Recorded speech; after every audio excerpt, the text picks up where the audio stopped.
Selamat pagi, siang, sore, dan malam kepada yang terhormat Dr. Iwayan Eka Sutiawan, spesialis mata konsultan sebagai evaluator kami, dan Dr. Ni Nyoman Mardiani, spesialis radiologi konsultan sebagai fasilitator kami. Pada kesempatan kali ini kami akan mempresentasikan tugas student project kami yang berjudul Gangguan Perkembangan Visual Akibat Katarak Kongenital. Operator, mohon ke slide berikutnya.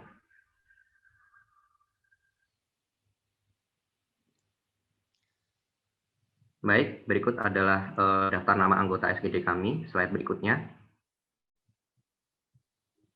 Berikut adalah daftar bahasan yang ada dalam presentasi kami kali ini.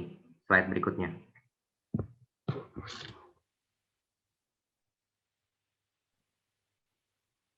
Baik, kenalkan nama saya Darman Sinababan. Dengan 3 digit NIM terakhir 093, saya akan menjelaskan mengenai pendahuluan yang akan kami bahas. Slide. Baik, yang pertama latar belakang.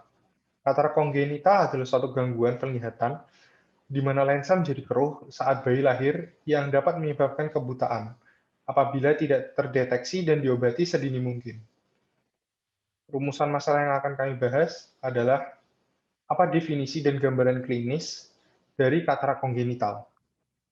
Bagaimana epidemiologi dan etiologi dari katarak kongenital? Apa saja faktor risiko pada katarak kongenital? Bagaimana cara mendiagnosis katarak kongenital? Bagaimana penanganan pada katarak kongenital? Slide. Tujuan penulisannya. Yang pertama, untuk mengetahui definisi dan gambaran klinis katarak kongenital. Kedua, untuk mengetahui epidemiologi dan etiologi dari katarak kongenital. Ketiga, untuk mengetahui faktor risiko pada katarak kongenital. Yang keempat, untuk mengetahui cara mendiagnosis katarak kongenital. Dan yang kelima, untuk mengetahui penanganan pada katarak kongenital. Manfaat dari penulisan. Dapat memahami definisi dan gambaran klinis katarak kongenital.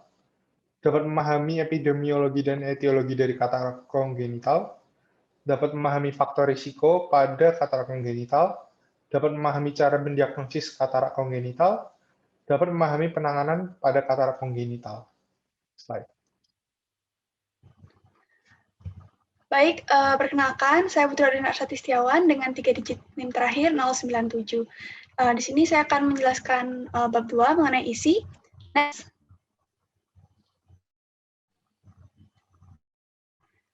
Yang pertama ada pengertian dan gambaran klinis. Di sini katarak kongenital sendiri merupakan kerusakan pada mata yang disebabkan oleh keruhnya lensa mata sejak lahir, yang mana nantinya dapat mengganggu penglihatan maupun perkembangan mata.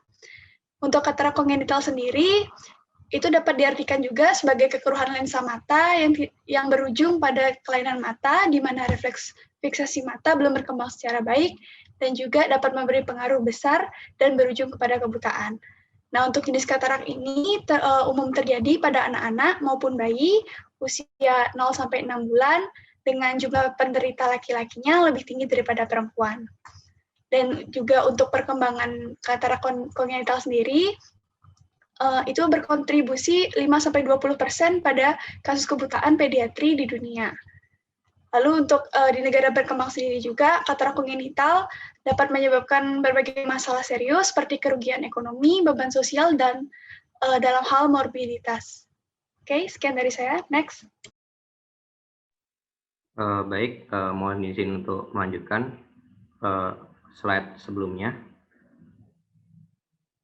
Sebelumnya, perkenalkan nama saya Putri Yudhistira Kawardana dengan 3 digit NIM terakhir 098. Di sini saya akan melanjutkan penjelasan mengenai gambaran klinis dari katarak kongenital. Baik, pada gambaran klinisnya di katarak kongenital yang pertama ditemukan diantaranya adalah panjang aksial mata. Pada panjang aksial mata, pada jenis katarak unilateral ditemukan bahwa mata yang mengalami katarak itu lebih panjang secara ukuran panjang aksialnya dibandingkan dengan mata yang lain. Sedangkan pada jenis katarak bilateral tidak ditemukan perbedaan panjang yang signifikan seperti pada data yang telah tertera. Next slide.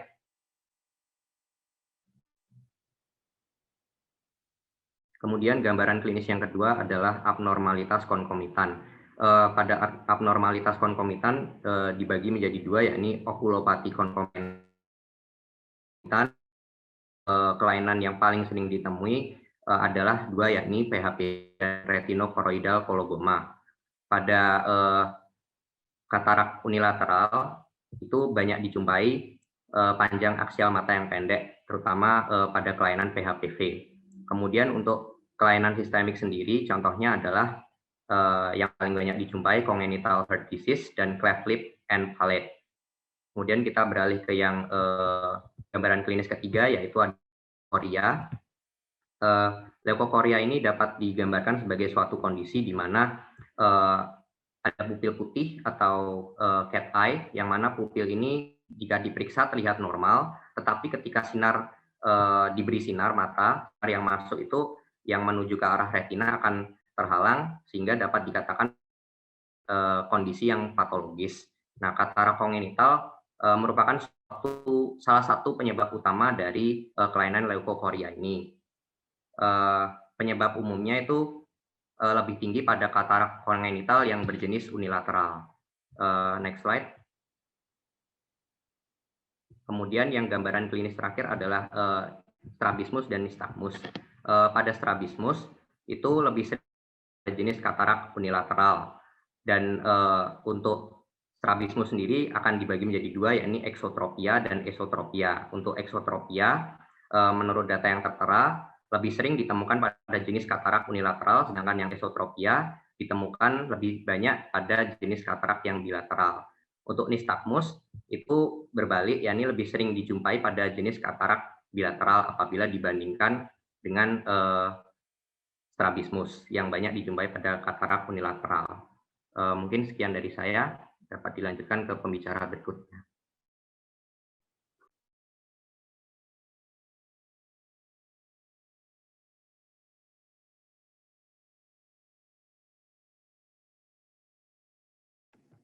Selamat siang, selamat malam, dan selamat pagi. Saya Anastasia Gudatroslin dengan 3 digit nomor terakhir 89. Sekarang saya akan menjelaskan epidemiologi. Secara global, katarak menjadi penyebab kebutaan tertinggi dan diperkirakan rata-rata kasus katarak dialami oleh individu di atas 50 tahun. Dan secara nasional sendiri, dalam skala nasional, katarak di Indonesia merupakan salah satu dari kasus terbanyak di ASEAN dan rata-ratanya merupakan paling banyak tipe nuklear dan kortikal. Next.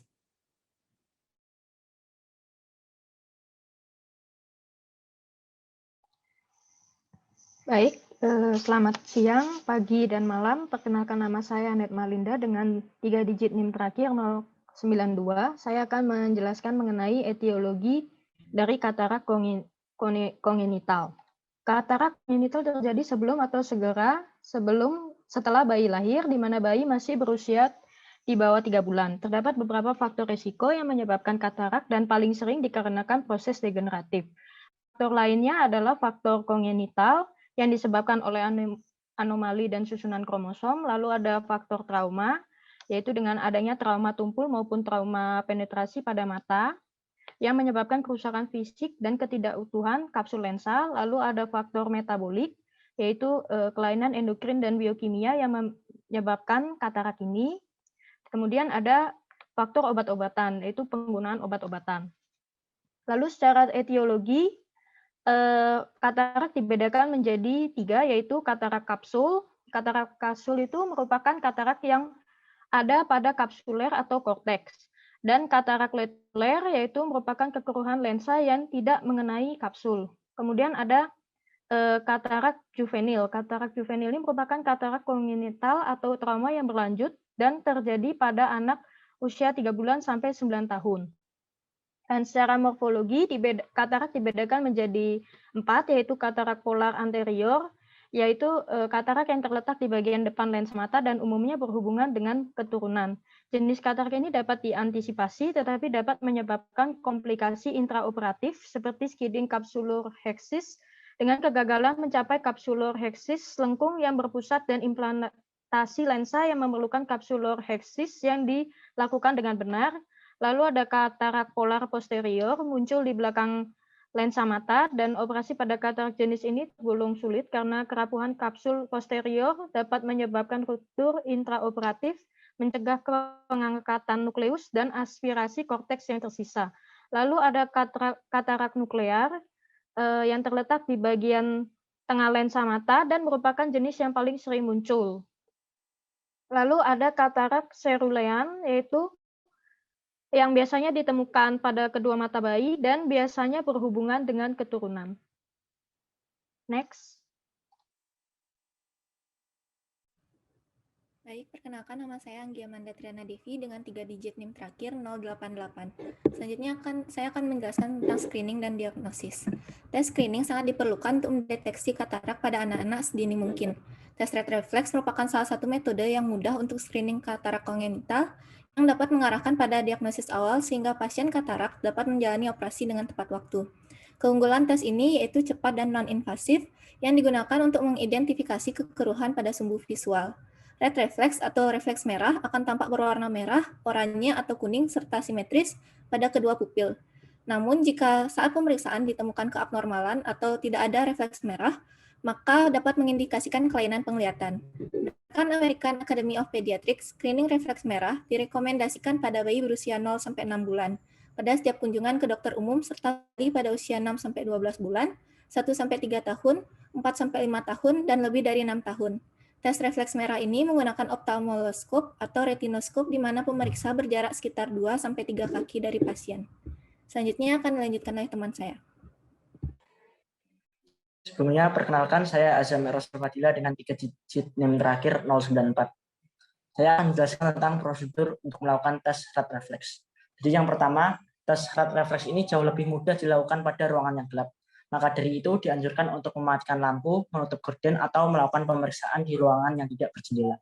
Yang kedua, gunakan direct ophthalmoscope atau arc light dengan daya lensa diatur pada 0 dioptri, serta pastikan baterainya telah diisi.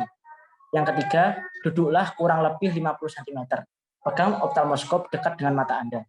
Yang keempat, dorong anak untuk melihat sumber cahaya dan arahkan cahaya ke mata Anda. Refleks merah yang sama dan cerah dari masing-masing pupil akan terlihat. Kemudian, prosedur yang kelima, perhatikan warna dan kecerahan dari refleks merah. Warna dan kecerahan harus identik pada kedua mata. Tidak adanya refleks merah atau perbedaan antara kedua mata atau warna abnormal pada pupil dapat mengindikasikan retinoplasma atau kondisi mata serius lainnya. Apabila untuk menentukan kenormalan refleks merah dari anak ini sedikit sulit, kita dapat membandingkan refleks merah dari orang tua atau melebarkan pupil dari anak untuk membantu pemeriksaan. Saya Juven Lufianto dengan 3 digit NIM terakhir 091.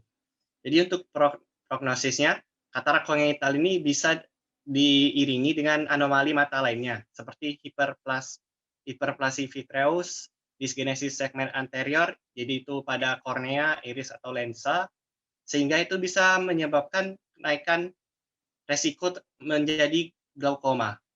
Terus juga bisa penyakit metabolis seperti katarak galaktosemia. Nah, ada penyakit lain jika katarak kongenital ini tidak segera diangkat atau operasi. Contohnya itu bisa mata bayi menjadi rabun, penglihatannya tidak jelas, terus tadi juga sudah disebut bisa menjadi strabismus, jadi matanya itu tidak selaras, misalnya ingin melihat ke poin itu, tapi mata itu melihat ke arah lain, salah satu mata atau keduanya.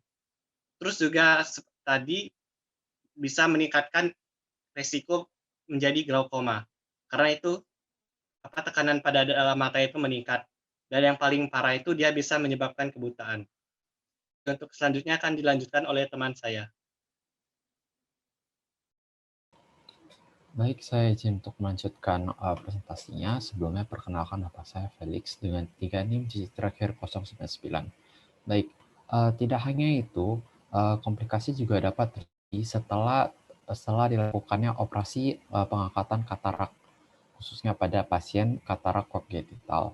Jadi salah satu komplikasi yang terjadi itu pertama adalah visual axis amplification, kedua glaukoma, ketiga post-operative uveitis, keempat retinal detachment atau ablasi retina, kelima endophthalmitis. Baik, untuk yang pertama, visual axis amplification merupakan salah satu komplikasi yang sering terjadi, khususnya pada setelah operasi katarak. Untuk penyakit tersebut itu dapat menyebabkan sebuah kebutaan apabila tidak ditangani dengan baik. Dengan berdasarkan suatu riset, tingkat kejadian operasi pada operasi katarak anak-anak itu setinggi 70,8%. Selanjutnya glukoma. Glukoma merupakan kondisi yang dapat merusak saraf optik mata yang dapat menyebabkan sebuah kebutaan. Untuk kondisi tersebut itu dapat muncul atau terjadi setelah bertahun-tahun setelah operasi katarak kongenital. Untuk uveitis merupakan suatu kondisi radang pada bagian uvea di mata yang merupakan suatu hal yang sangat sering terjadi atau bisa dibilang common pada operasi katarak. Reaksi tersebut pada pasien anak-anak itu lebih tinggi dibandingkan reaksi pada orang dewasa. Meskipun dengan teknologi yang tinggi, hal tersebut juga masih dapat dihitung berupa sebuah kejadian yang biasa terjadi. Untuk ablasi retina merupakan suatu kejadian terlepasnya bagian sensoris dari retina dari bagian lapisan di bawahnya yang berupa epitel pigmen retina. Dengan resiko terjadinya penyakit tersebut itu dapat semakin meningkat atau semakin tinggi apabila pasien tersebut melakukan operasi katarak kongenital. Dan terakhir adalah endophthalmitis, yang merupakan kondisi inflamasi pada rongga intraokular yang dapat disebabkan oleh infeksi. Dengan kondisi ini itu memiliki tingkat risiko yang hampir sama dengan retinal detachment atau ablasi retina. Baik, untuk presentasi selanjutnya akan dilanjutkan oleh teman saya.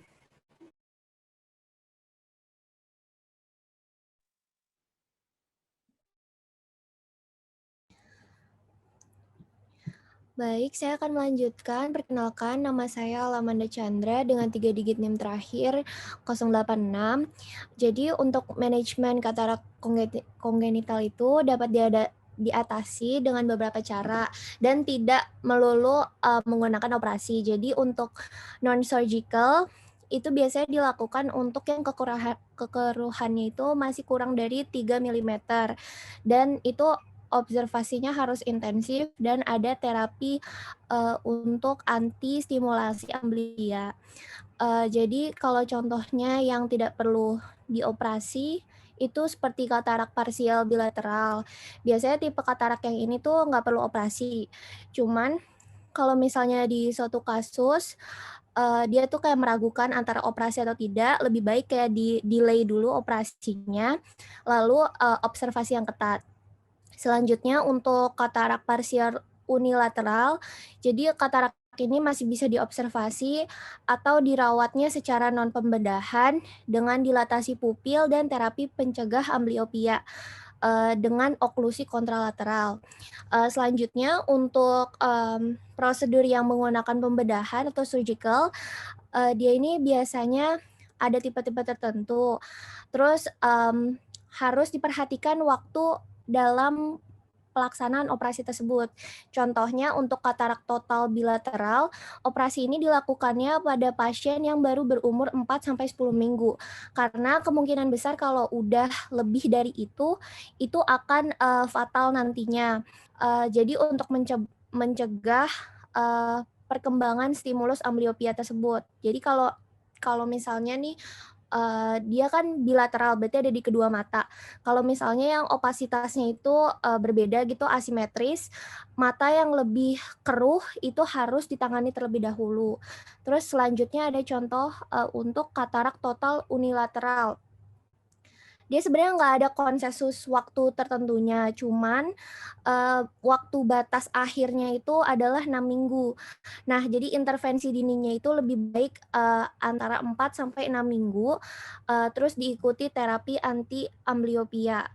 Terus kalau misalnya dia itu kataraknya terdeteksinya udah 16 minggu ke atas, prognosis penglihatannya akan minimal atau kemungkinan untuk melihatnya itu sangat kecil gitu. Selanjutnya akan dilanjutkan oleh teman saya. Terima kasih. Baik, saya izin melanjutkan. Sebelumnya, perkenalkan saya Christian dengan 3 digit NIM terakhir 096. Jadi untuk manajemen daripada katarak congenital sendiri ini, ada satu lagi yang mungkin baru-baru ini saya ditemukan, yaitu penanaman lensa intraokuler. Tetapi penanaman ini yang ditanamkan kepada anak-anak itu baru ditanamkan ketika usianya sudah menginjak 2 tahun lamanya. Mengapa demikian? Karena anak-anak yang usianya berada di bawah 2 tahun, itu lensa yang ada di dalam matanya mereka itu belum sepenuhnya sempurna atau tidak sepenuhnya bulatnya tidak sempurna. Jadi sangat tidak direkomendasikan untuk melakukan penanaman lensa intraokuler ini pada anak-anak yang usianya masih di bawah 2 tahun. Jadi paling tidak dia harus berusia 2 tahun untuk ditanam menggunakan lensa intraokuler. Selanjutnya.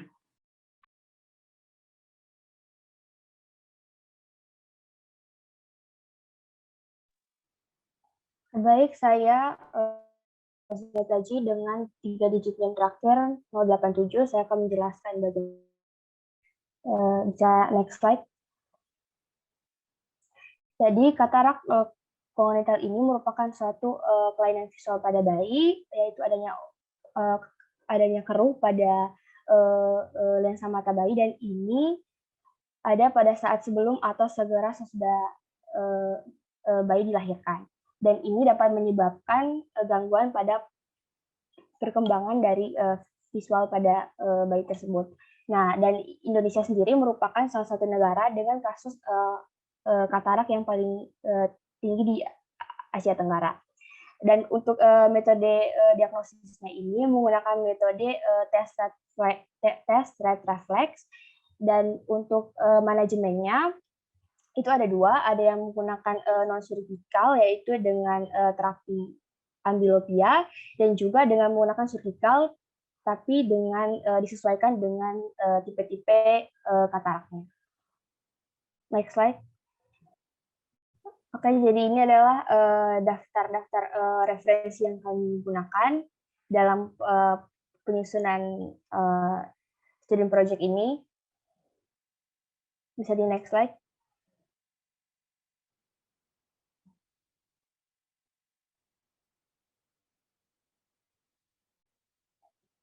Baik, sekian presentasi dari kami, SGDB 4. Terima kasih untuk perhatiannya. Apabila ada kekurangan, kami mohon maaf. Terima kasih.